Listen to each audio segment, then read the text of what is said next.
कुमार मदनाचा म्हणजे मदन म्हणजे कोण नावाचा मदन नाही कामदेव कामदेव माशी फाटले प्रमाण दिलं की 10 मिनिटं 10 भाऊ त्यांनी प्रमाण दिलं की त्याचं विश्लेषण लक्षात येते आता महाराजांनी प्रमाण दिलं राजस कुमार आता हे राजस काय कुमार काय मदन काय पुतळा काय हे सांगत दिलं जात नाही सहज जातं म्हणून त्यांना सांगायचं प्रमाण कमी द्या कारण त्यांनी सांगितलं की तर फादर भरलेला असतो आणि मला काय मी माझ्या कर्मात कधीच बंधुपणा करत नाही गुरुनाम गुरुवारी यांचे सांगायचे माणसाला शब्द तरी कधी नसा आपल्याकडे ते मोकळ्या मनानं सांगायचं कारण हे धन असेल हे सांगण्याला कमी होत नाही बरोबर आहे का कारण वाढणार विद्या धन सर्व धनच प्रधान विद्याधन सगळ्यात श्रेष्ठ का सांगितलं या विद्याधनाची वाटणी होत नाही हे विद्याधन चोरीला जात नाही बाबा भावाचे भांडणं झाले आले नाही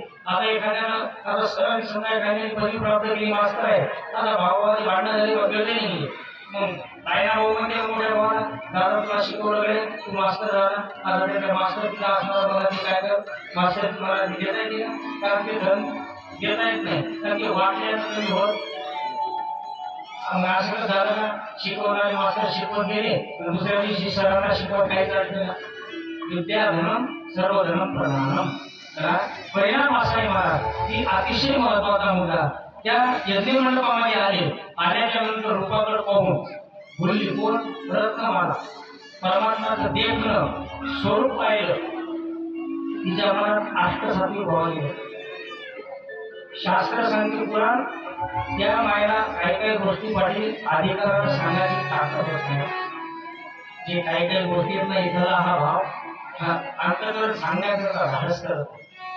परमात्म्याला बघितल्या बरोबर जी रत्नमाळ आहे तिच्या स्तरामध्ये दूध आलं दूध लग्नाच्या आधी ह्या गोष्टी घडणं शास्त्र आपल्याला करंजीत मानते काय कारण याचं लय मोठं कारण परमात्म्याचा असणारा तो भाव तिला सांगितलं अरे हा जर माझ्या पोटी जन्माला आला तर याला स्तनपान केलं असतं म्हणून मी फुटला परमात्म्याने सांगितलं तुम्ही कुठली इच्छा पूर्ण करतो तुझ्या मनात आहे ना तू पाहता पाहिजे तथाच तुझी इच्छा पूर्ण कर पण ज्या वेळेला महाराज मागितलं परमात्म्यानं 3 पावलं जमीन तेव्हा 2 पावलामध्ये स्वर्गमूर्ती काय केलं संपलं सांग राजा 3रा पाय कुठे ठेवू ठेव मला डोक्यावर पाय ठेवून मुलीला पात्रात घातलं तेव्हा त्या रत्नमाळीची भाव बदलली अरे असा असणारा मूर्ख ज्याने निष्कापणात असणाऱ्या बाबाला पात्रात घातला याला दूध नाही याला दूध नाही पाजणार यावर विष पाजून मारलं असतं परमात्मा तुझी ती इच्छा पूर्ण करतो ती रत्नमाला तुझ्या पुत्र होऊन येणार पहिल्यांदा दूध पितात मग विष पितात आणि मग तिला मुक्ती देतात जी विषाची जे म्हणजे बाण ज्ञानोबाच्या गोळ्या तशा हो वासनकारिकाचे निमानी सावीचे सौरसू दिलता पुतणी जी विषाचे तनपाने मारवानी परिणाम करा महाराज बलिराजाला पाताळात घालण्याच्या आधी हातामध्ये अक्षरा घेतल्या संकल्प गुरुने सांगितलं न मानावे असे गुरुचं वचन तिने नारायण अंतरेण परिणाम महाराज त्या शुक्राचार्यांनी आपला शिष्य आरोग्याला पाहायचं नाही म्हणून किड्याचं रूप घेतलं आणि त्या कमंडलूर मध्ये जाऊन बसला हातावर पाणी पडत नाही तोपर्यंत संकल्प पूर्ण होत नाही मग आळाला वळणी पुढे आडोळा पुढे शुक्र आंधळा केला तो महाराज त्या शुक्राचार्याचा डोळा पडला पुन्हा शिष्याला कोणाचा दूर जाता परमार्थात आड येणारे त्याच्यात सापडे काय आहे माया असू द्या बाप असू द्या आई असू द्या गुरु असू द्या जर परमार्थात आलेला असेल ना तर महाराज यांचा विचार करायचा बिनधास्त यांचा त्याग करा प्रल्हादेना विषय बंधू राजे माता तू हृदय अनेक प्रमाणात सांगितलं पाहिजे याच्यावर मला 2 घंटे जातील जर सगळं सांगायचं म्हणलं ना शुक्राचार्य गुरु शिष्याचा भाव उपचारा भाव माझे कृपे सिद्धी जाव गुरु काय शिष्य काय तरी बघू आपण संदीपाणी ऋषीच्या आश्रमात गेल्यानंतर वेळेच्या अभावानं या ठिकाणी बळीराजाला पाठलाग घालतो. सगळ्यांना माहिती, ज्या माहिती आहे त्या कथा टच करतो, त्या माहितीने ते पुढे भाऊ. आता महाराज इथून पुढे आणखी कथा आहे, शिबिराजाची कथा आहे. महाराज तिथून गेल्याच्या नंतर पुढं नरक नावाच्या राजाची कथा आहे. अजून पुढं अनेक कथा आहेत, अनेक महाराज. हो, ज्याच्या जीवनाचा संदर्भ पाहिला ना, हा शिबी आहे का नाही, दरी शिबीची हरिश्चंद्र राजा हे याच वंशातली आहेत. हरिश्चंद्र राणी डोंगागरी बाईबाई पांडवाचा सहकारी राजामुनी केले दुई. हो, कोणती सांगते पांडवाला कर्णपुत्र रे पहिला. हो, कोणती काय सांगते महाराज, जिकडं असा तिकडं आनंद आहे. परिणाम असा झाला, सूर्यवंशाच्या कथेला आपण आता प्रारंभ होतो. कारण रामायण आपण पहिल्या दिवशी पाहतो, म्हणजे दुसऱ्या दिवशी रामनवमी होती, त्याच्यामुळे रामपूरचं चरित्र बघितलं. पण रामायण कथा बघितल्याशिवाय कृष्ण कथेला प्रश्न करता येत नाही. म्हणून रामप्रभूचा जन्म आपण त्या दिवशी बघितला. आता बालकांडातून आपल्या गुरुच्या सोबतचा इतिहास थोडा सांगून आपण त्या ठिकाणी कृष्ण जन्माकडे जाऊ. बालकांड काय शिकवते दादा, राजाबरोबर सांगायचे दादा, माने हा भरोसा बोलण्याचा. अरे बाबा, दुर्पोर मध्ये राजा कोणाला सांगते, हो, विश्वामित्र याग नेहमी मारील मारील कुपोती दोघांना. विश्वामित्र याग नेहमी आईच्या उदरात असताना प्रतिज्ञा डोळ्यावरचे डोळे म्हणजे कवळी बैशिली पापीने कैकई लेखताची दैनी कोबळले. कैकेच्या मारात राजा गेला आणि डोळ्यांच्या रेखाचा जगावर कैकेला काय सांगितलं, मंचकावरती बैसुनी कोण लेखताची दैनी कोबळली. राजाला बघितलं, कोंबलं म्हणजे झोपणं मनासारखं झालं नाही की महाराज आता वेळ नाही इतका सांगण्याकरता कैकेनं काय केलं, मालकाचं मुख बघितलं नाही आणि डोळायला लागले, नाटक करायला लागले. तिथे उठला, कुठे गेला, कौशल्याच्या माला. तुकाराम महाराजांना गोड प्रमाणे दिले. हो, कौशल्या आता समाधी लागली होती या कौशल्याला. समाधी पाहून रस्त्यात राजा घाबरला, काय झालं. हो, इथं अवस्थेवरच नाही, केवळ वशिष्ठाला सांगितलं, राजा अरे आलेले धनुष्य पाहिलेले रावणा हे तिचे वार. तसंच महाराज या ठिकाणी जर विचार केला तर अवघड आहे. आपण काय करतो, शास्त्र काय सांगतो, शास्त्राच्या विरुद्ध आपलं वागणं. परिणाम महाराज रामप्रभूचा जन्म झाला. जन्म झाल्याच्या नंतर विश्वामित्र हा एक राजा होता. या राजाला यज्ञ होम करण्याचा छंद होता. मग ते यज्ञ जर पूर्णत्वाला गेला नाही तर काय होते, जीवनात दोष लागतो. मग यज्ञ रक्षणासाठी कोण पाहिजे, ज्येष्ठ तुझा पुत्र मदत येईल दशरथा. यज्ञ संरक्षणास समर्थको सत्य सर्वथा मागण्याकरता विश्वामित्र आहे. विश्वामित्राने वशिष्ठाचं अनेक क्रियाचं होईल. 100 गुण मारले होते विश्वामित्राला. कोणाचे, वशिष्ठाचे 100 निरापराध वशिष्ठाचे वेळ सांगण्याकरता पाहायच्या. आणि तो आला कोणाकडे, दशरथा. दशरथाकडे आल्याच्या नंतर त्याने सांगितलं, सांगा काय पाहिजे. आता आमचं भाजी उदयाला आलं. अहो भाग्य महत् भाग्य नंद गो भोजे कसा, काय आमचं पुढले उदयाला आलं. पुढले भरले भूका दिवसा भाग्य उदयाला आलं. काय भाग्य उदयाला आलं, संत घरी आले. साधू संत येते घरा, कोण म्हणत दरवाजे बंद करा. काय ना, रोजची दिवाळी दसरा आहे की नाही महाराज. घरी आल्याच्या नंतर आपल्या जीवनाचं पुण्य उदयाला येत असते. हो, घाली संताशी आसनी पूजा करी काया वाचा म्हणे. एका जन जाणले ते पूर्वी. हो, परिणाम महाराज सांगितलं. घरी स्वर्गातली वस्तू मागाल तरी देण्याची ताकद आहे. वशिष्ठाला सांगितलं, तुला कितीपर्यंत परवडते सांग बोलतो. ज्यांना हरिश्चंद्राचं वाटोळ केलं, मग विचार बरं त्याला सांगितलं काहीच नाही, जे मागाल ते त्याला काही सांगितलं ना, राम ज्येष्ठ तुझा पुत्र मध्ये येईल दशरथा यज्ञ संरक्षणास. बरं मी इथं सत्यामध्ये होता 10-15 मिनिटात कॉल करतो बाहेर जाऊन. योग्य तुझी सर्व महाराज हृदयाचे चिन्ह काय करतो दासाला काय करावं. नाही मला तू आवाज कळणार झाला, मी तुला 5 मिनिट बाहेर जाऊन फोन करतो. आहे दशरथा एकच काय दोन्ही पुत्र देऊन टाक का अनेक काही त्याच्या हातात होणारे जाताना एकटा जाणार येताना त्या ठिकाणी जानकीला घेऊन येणार निघताना परीक्षा घेण्याकरता निघाली पहिली मारणारी असणारी ती राक्षसी मारा त्या ठिकाणी त्राटिका त्राटिकेचा उद्धार केला यज्ञा ठिकाणी जाऊन यज्ञाचं संरक्षण केलं विश्वामित्राला सांगितलं गुरुजी तुम्ही यज्ञ करा आणि आता मी संरक्षण करणार 14,000 दैत्याचा प्रमुख असणारा मारीच आणि सुभाव हे आले आंदोलन द्रव्य घेऊन एका बाणात समुद्र भयंकित राज्य केले बिना टोकाचा बाण मारून पुढे घातला सगळ्याला माहिती इथे रामकथा पुनर्राम घेते का येते तुळशी खूप गोड कथा आहे पाठी मी जर रामकथा सांगत राहिलो मला रामकथा सांगा माझ्यावर माहीत एवढी कृपा आहे माझ्या मालकाची कारण त्याच्याशी सर्वस्व अर्पण केलं मला याचं काहीच वाटत नाही महाराज कारण कृपा झाल्याच्या नंतर जितने तारे गगनमी उतने शत्रू होय कृपा करे रघुराम बालन बाका होय मालकाची कृपा असल्यावर बाकी त्याची कोणाची गरज नाही की नाही जर आता मी काय रामायण सांगणार नाही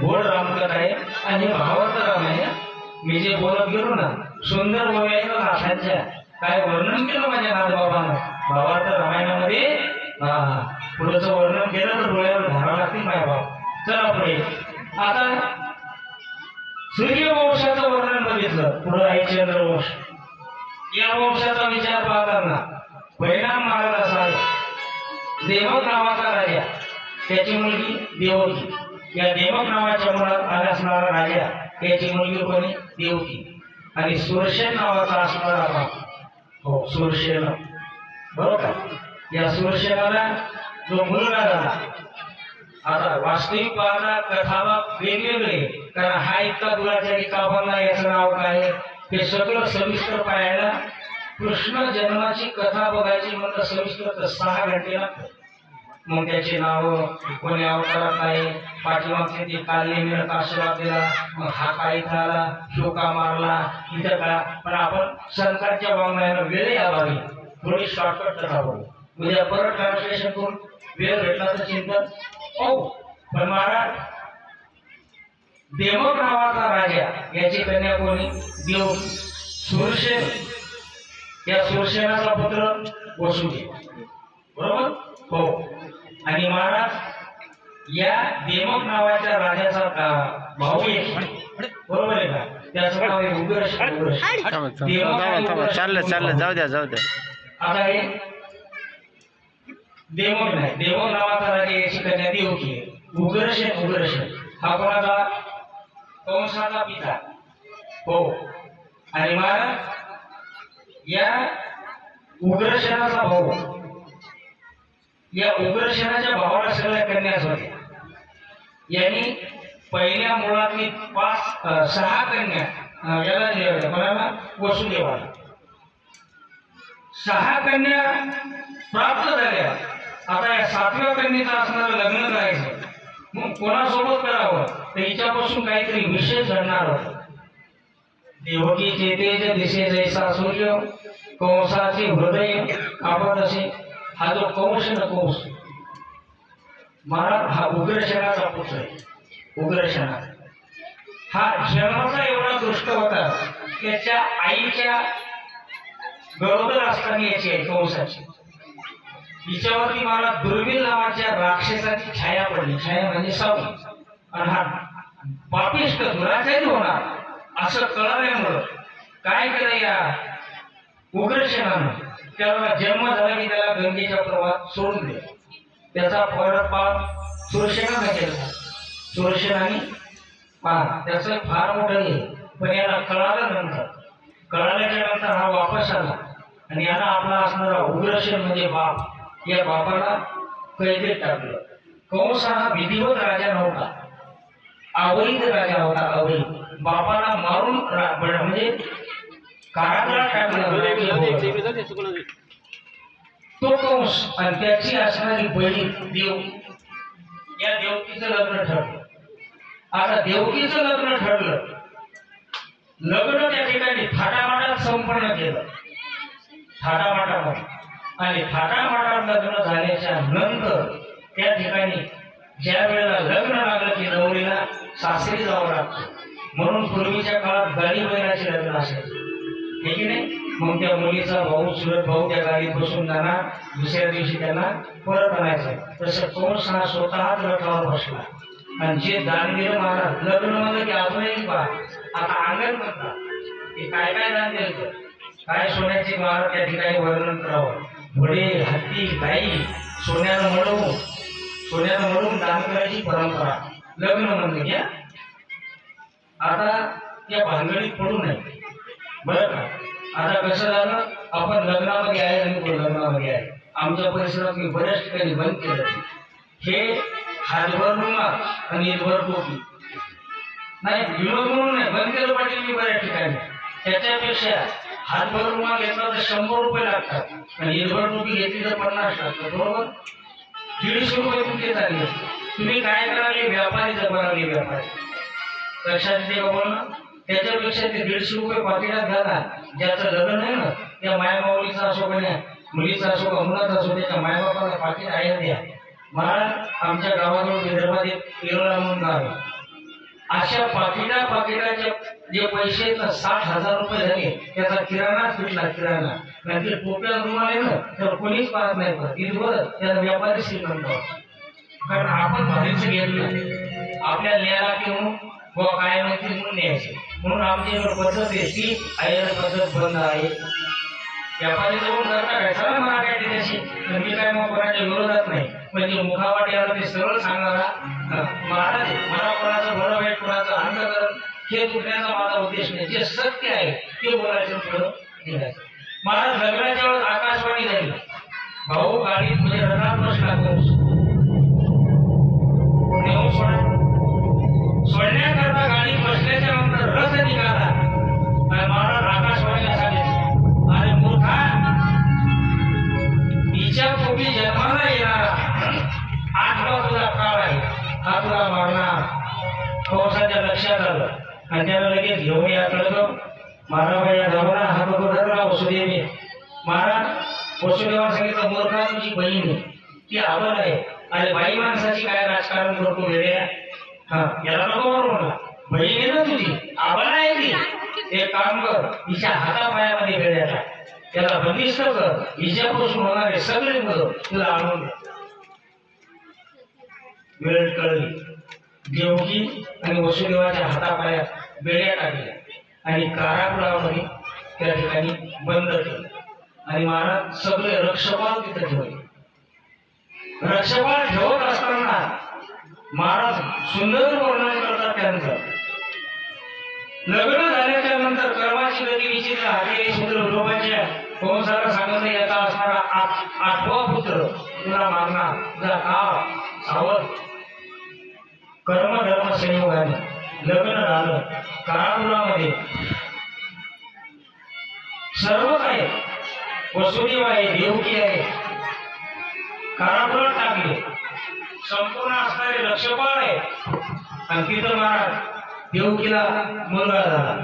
1 नाही, 2 नाही, 3 नाही, 4 नाही, 5 नाही, डायरेक्ट 6.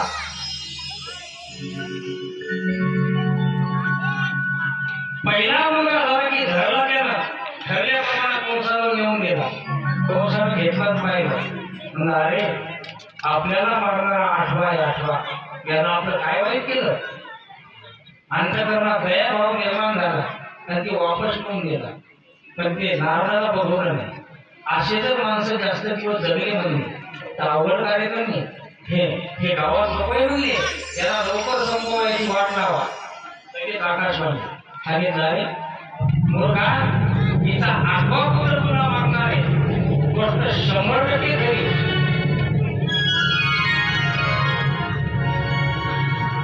गोष्ट 100% खरी आहे. पण आता हिचा 8वा पंथ आहे. जर खालून इकडं मदत केलं तर पहिला 8वा आहे आणि वरून मदत केलं तर 8वा पहिला आहे. मग कसं करायचं. कमळाचं फुल घेतलं त्याला सांगितलं. दाखवल्याबरोबर कंस भयानक भयभीत झाला आणि त्यानं महाराज 1 नाही, 2 नाही, 6 मारले. 6 कसे मारले. कुकरामध्ये भात शिजवावा, त्याचा असा गोळा करावा आणि भिंतीला फेकून मारल्याच्या नंतर त्याचे जसे छिद्र होतात ना तसे धन्य त्याचे ज्ञान न करती शोक. महाराज धामदेव महाराज वर्णन करतात काय ज्ञान असेल ते औषधेवाचं. अरे एक गेलं तर सण होत नाही, त्याचे 6 मार्ग. 7वा तो योग मायाने, 7वा गर्भ योग मायाने कळवला. रोहिणी उद्याही घातलेला नेऊन त्या ठिकाणी रोहिणीला तिकडं लक्ष्मीने सांगितलं कौंडण्यपुरी जाऊन आले. कौंडण्यपुरात जाऊन राहा. कौंडण्यपुरामध्ये जाऊन राहायला सांगितलं. बलरामदादा सांगितलं 8वा अवतार आपल्याला अवतारावर जायचं म्हणजे म्हणजे का आता आपल्याला कार्य त्या ठिकाणी करायचं. मुरली येथे राहिले कीर्तन फळाले ब्राह्मण देत्या भेने शेषापती बोले रुक्मिणीचा तोवर चला अवतार घेऊ आता. हे सगळे प्रमाण तुमच्या पाठीत आपण आणि त्या ठिकाणी महाराजाचा अवतार घेणार. 8वा अवतार आश्रम गर्भ. त्या ठिकाणी कृष्ण परमात्मा कन्हैया कारागृहामध्ये 8 वर्षाची होती. आता कन्हैया 8 वर्षाची असणारी मूर्ती महाराज त्या ठिकाणी कारागृहामध्ये काय होती प्रगट होती. म्हणून कशी प्रगट होती याचं वर्णन तुम्हाला सांगतो ऐका. उंच सांगतो. दशरथी मारेला तोची होता मास वर्ष ऋतू असे कृष्ण पक्ष ऋतुमान वसुरामध्ये ती बुधवार असे शुभ सांगितले परिषदी माया राहिल्यानंतर रक्षबाळ महाराज दयाचा वंश दयाची आनंद माझ्या परिवारून आवडला. महाराज वर्णन करताना सांगितलं की हा जो असणारा परमात्मा त्याचं संपूर्ण यामध्ये विश्लेषण केलं. दशरथी मारेला तोची होता मास वर्ष ऋतू असे कृष्ण पक्ष वसुनाम तिथी बुधवार असे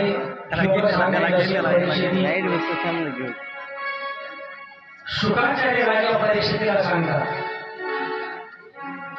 महाराज परमात्म्याने अवतार ज्या वेळेला घेतला त्यावेळेचा दिवस कोणता होता, वार कोणता होता, गुरुवार. तिथी वसुना बुधवार दिवस वसुनाम तिथी शुक सांगत असे परीक्षिती रोहिणी नक्षत्र 2 प्रहर रात्र म्हणजे रात्री 12 वाजता. माया घाली असतं रक्षपाल सगळ्यावर मायावर घातली माया मालका. जयाचा वंश तयासी आनंद माझ्या पुढील गोविंद अवताराला नवग्रह अनुकूल सर्वांचे जे मूळ वसुदेव कपाळ धन्य धन्य.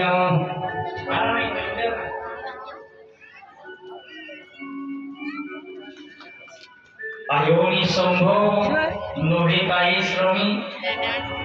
परमात्मा कसा आहे अयोनीच आहे. त्याचा योनीद्वारे जन्म होतो, त्याला मानव म्हणत नाही, त्याचं प्रागट्य म्हणून सांगितलं अयोनी संभव नोहे काही श्रमी. नामयाचा स्वामी प्रगटला. कृष्ण परमात्माच्या ठिकाणी प्रगट झाले आणि प्रगट झाल्याच्या नंतर कृष्णाचा त्या ठिकाणी अवतार झाला. नंदघर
झाल्या पुढे प्रागट्य झालं तर परमात्म्यानं माया पसरवली आणि नंतर मला त्या ठिकाणी कृष्णानं 8 वर्षाची मूर्ती झाल्यामुळे आई म्हणते अरे एका लहान लेकराचं रूप आहे का असं असते का जन्माला आलेलं बाळ लहान हो लगेच परमात्मा काय झाला लहान झाला आता लहान झाल्याबरोबर लेकरू काय करते आई विचारते काय करत असेल लेकरू रडत असते रडायला सुरुवात करून रडायला सुरुवात करणार काय म्हणते आई मी जर रडलो ते उठतील ना हे झोपलेले म्हणजे नाही तुझी माया आहे जसं सांगितलं मला रडण्याकरता की तू रडायला सुरुवात कर कन्हैया होय भक्ती केला त्याचा आईच्या प्रेमापोटी तो रडू लागला पण रडत असताना सांगितलं आता तुम्ही मला इथं ठेवू आता तुम्हाला आनंद झाला नाही का मग तुम्हाला टाळ्या वाजवायचं जर 8 वर्षातून हे सांगा आता नाही आता राहू द्या त्रास करून घेऊ नका तुम्ही पण इथं भजन करताना कन्हैयासाठी संपूर्ण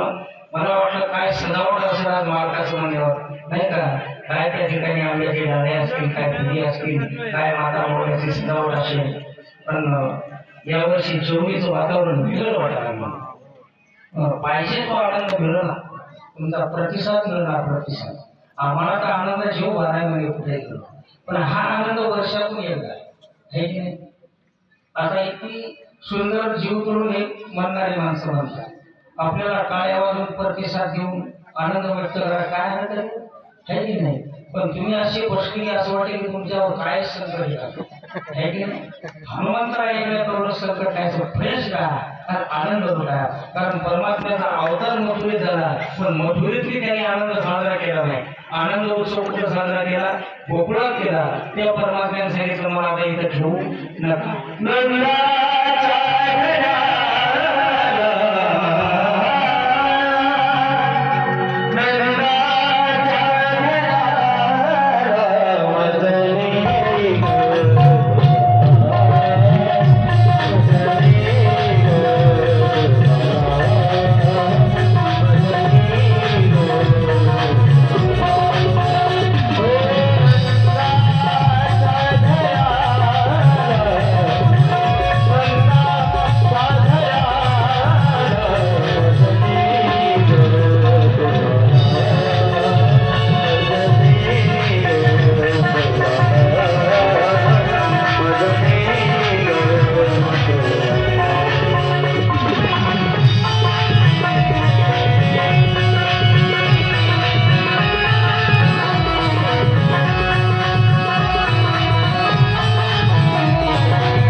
अशा प्रकारे परमात्म्याचा असणारा अवतार झाला करण्याचा जन्म झाला आता हे मथुरा नाही आता हे गोकुळ झालेलं आहे आता आजचा आपला बराच टाइम 15 मिनिटं पुढे गेलो पण माझा नाविलाज झाला नाही एक आणि दुसरी गोष्ट म्हणजे कथा तितक्यात दाखवण्यात येतच आहे म्हणून उद्या प्रामुख्यानं गोवर्धनाची पूजा सकाळी बागेला म्हणजे त्याच्या पुढे छोट्या छोट्या परमात्म्यानं कशा केल्या रान चालणं रोषावरणं घ्या. आजची कथा या ठिकाणी विराम घेते. नियोजित आपला असणारा वेळ संपला. सगळ्यांनी एकदा परमात्म्याचं चिंतन करूया. हात वर करा सर्व.